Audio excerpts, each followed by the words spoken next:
membatin.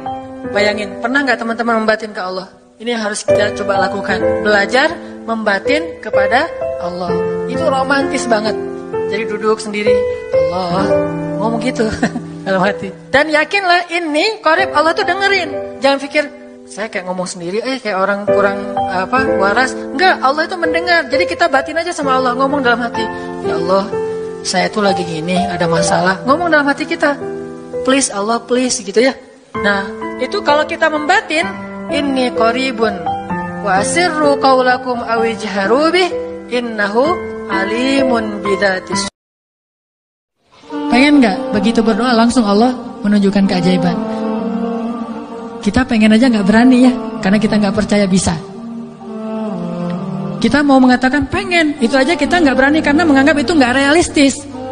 Masa sih bisa? Bisa kalau kita yakin kepada Allah. Kalau kita nggak yakin, kalau kita bilang nggak bisa, kalau kita ragu bahwa Allah bisa menunjukkan ajaib kepada kita dalam hitungan detik, terus kemana kalimat kun fayakun? Masalahnya kita nggak yakin untuk bilang pengen, begitu doa langsung Allah kabulkan. Itu aja kita ragu. Kenapa? Kita nggak percaya itu bisa terjadi dalam hitungan simsalabin abracadabra. Kita nggak percaya itu bisa terjadi dalam satu kalimat kun. Makanya tidak ada kun dalam hidup kita. Gimana caranya? Belajar yakin kepada Allah seutuh-utuhnya. Dan kalau di dunia kita mempersiapkan segala sesuatu, harusnya di akhirat kita juga mempersiapkan segala sesuatu. Bahkan kesusahan di dunia gak ada apa-apanya dibandingkan kesusahan di akhirat. Kita susah di dunia masih punya keluarga, susah di akhirat gak punya siapa-siapa. Siapa yang nolong kita di dalam kubur kalau kita susah di kubur? Siapa yang nolong kita di padang mahsyar kalau kita susah di padang mahsyar? Dan siapa yang nolong kita di neraka kalau kita susah di neraka? Di dunia, begitu kita susah, ada teman, ada keluarga, ada orang tua, ada orang-orang yang mencintai kita. Di akhirat, yauma yafirrul mar'u min akhihi wa ummihi wa abihi wa sahibatihi wa banihi likulli imri'in minhum yauma idzin sya'nun yughni. Pada hari itu semua orang sibuk dengan urusannya sendiri-sendiri.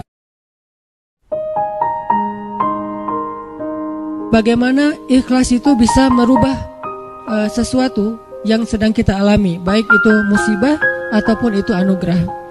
Kemudian bagaimana cara kita menjadi seseorang yang mukhlis, sampai ke derajat tertinggi dari mukhlis itu adalah mukhlas. Jadi ada mukhlis, ada mukhlas. Orang mukhlis adalah orang yang sedang belajar menjadi ikhlas. Orang mukhlas, orang yang udah ikhlas banget. Jadi orang yang mukhlas itu gak ada bedanya antara dipuji sama dicela. Dia tetap berbuat baik, dia tetap taat kepada Allah. Gak ada bedanya ketika dia berhijrah, kemudian hijrahnya ini menguntungkan atau hijrahnya ini menjadi ujian. Dia tetap berhijrah karena dia tahu hijrah itu baik. Buat dia kalau tahu itu baik ya dia lakukan. Mau untung, mau jadi ujian, ya buat dia pokoknya lakuin aja.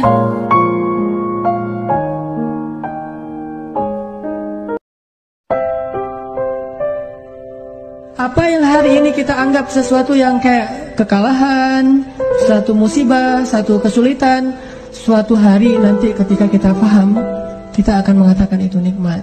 Dengan satu syarat, gimana pun kondisi yang kita alamin sekarang, jangan keluar dari jalur yang Allah ridhoi. Itu aja syaratnya. Kenapa? Karena kalau kita udah ngelanggar, gimana pun kita sekarang lagi dapat nikmat banyak, terus kita melakukan dosa yang Allah gak suka, nikmat itu bisa berubah musibah. Sebaliknya, ada musibah, kita masih on the track, musibah itu bisa berubah menjadi nikmat.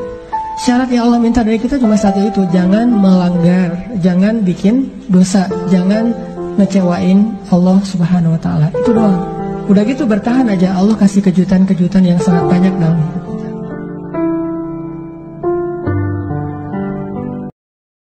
La tahzan, jangan khawatir kalau kita istiqomah. Orang yang istiqomah itu kan identiknya kadang-kadang dia kayak kesepian ya, sendiri, gak punya teman. Terutama ketika dia hidup di lingkungan yang lain pada seru-seruan, dia sendiri yang gak seru. Akhirnya kayak gak dilibatin. La tahzan kalau kita ngerasa sendiri. Kenapa? Nahnu awliya'ukum fil hayatid dunya wa fil akhirah. Kata Allah, kami yang akan nemenin kamu. Siapa kami? Allah dan para malaikat. Cuman kita nggak ngelihat doang. Tapi sebetulnya kita tuh punya geng. Kalau kita ngerasa gara-gara istiqomah jadi sendiri, la tahzan, jangan khawatir, jangan berkecil hati. La tahzan, jangan sedih. Kami temenin kamu di dunia dan nanti kami temenin kamu di akhirat. Allah yang janjiin bakalan nemenin kita. Orang yang ngejauhin kita nggak ada pengen ngejauhin orang. Kalau kita yang pengen ngejauhin orang lain, itu beda babnya. Itu kesannya kita kayak eksklusif gitu, nggak boleh. Tapi kalau orang yang ngejauhin kita gara-gara nggak bisa diajak happy-happyan, seru-seruan kayak gitu, la tahzan, jangan sedih. Nahnu awliya'ukum. Kami uji sedikit aja dengan rasa lapar, dengan rasa takut, dengan sedikit kekurangan ini dan itu, sedikit. Tapi wabasyiris sabirin, sampaikan kejutan kepada orang yang bersabar. Sampaikan kejutan kepada orang bersabar. Jadi bisa dibilang kejutan-kejutan hidup kita itu munculnya dengan iman dan sabar. Dengan iman dan sabar. Iman artinya yakin, husnuzon sama Allah. Aku tergantung prasangka hambaku kepadaku. Sabar, wasta'inu bis sabri wassalah. Minta pertolongan Allah, caranya dengan sabar, kemudian dengan salat. Pasti Allah tolong. Ustaz, saya udah sabar. Sabar lagi. Isbiru wasabiru. Kalau udah sabar, bersabar lagi. Sampai kapan Ustaz? Sampai Allah Subhanahu wa taala benar-benar mengakui kesabaran kita. Setelah itu Allah pasti kasih.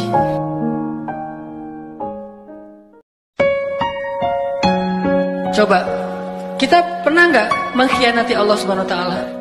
Allah yang ngasih nikmat, syukurnya ke makhluk. Allah yang ngasih kebaikan untuk kita, ngasih jalan keluar, nolongin kita dalam masalah. Giliran yang manggil Allah, kita nggak datang. Giliran yang manggil makhluk, kita datang. Giliran untuk Allah, kita bilang ngantuk. Giliran untuk makhluk, nggak tidur semalaman pun kita siaga. Kenapa bisa gitu? Kadang kita syirik kepada Allah itu bukan dengan menyembah, tapi syirik kepada Allah itu dengan cinta. Kita menyekutukan cinta kita kepada Allah. Tapi gimana pun kita menyakiti perasaan Allah, begitu kita datang, ya Allah, maaf ya yang kemarin, gak apa-apa, udah gak usah ngingetin lagi, udah nanti biarin aja. Mau apa, minta. Allah tuh kayak gitu. Cuma bilang maaf ya yang kemarin, astaghfiruka wa atubu ilaik. Coba kalau manusia digituin, maaf yang kemarin, maaf. Setelah semua yang kamu lakukan itu maaf.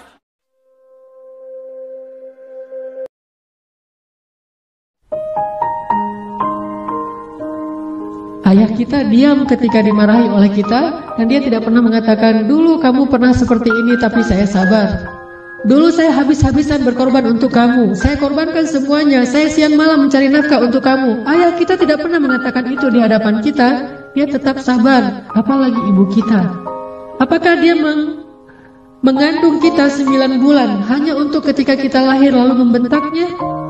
Dia mengandung kita 9 bulan dalam kepayahan, gak bisa duduk, gak bisa tidur, gak bisa berdiri, jalan kemana-mana berat.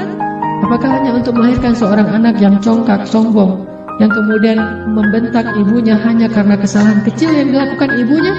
Lalu coba baca perintah Allah, sehingga pantas jika Allah Subhanahu wa taala sangat murka kepada anak sesoleh apapun dia. Kalau dia durhaka kepada ayah ibunya, ini tidak ada nilainya di mata Allah Subhanahu wa taala.